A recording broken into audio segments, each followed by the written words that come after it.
যার চলে যায় সেই বোঝে হয় বিচ্ছেদে কি যন্ত্রণা। অবুঝ শিশুর অবুঝ প্রশ্ন, কি দিয়ে দেব সান্ত্বনা। আমি চিৎকার করে কাঁদিতে চাহিয়া করিতে পারিনি চিৎকার। আমি চিৎকার করে কাঁদিতে চাহিয়া করিতে পারিনি চিৎকার।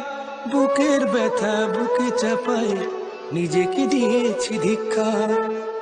কতটুকু অশ্রু গড়ালে হৃদয় জলে সিক্ত, কত প্রদীপ শিখা জ্বালালে জীবন আলোয় দীপ্ত। কত ব্যথা বুকে চাপালেই তাকে বলি আমি ধৈর্য। নির্মমতা কত দূর হলে জাতি হবে নির্লজ্জ।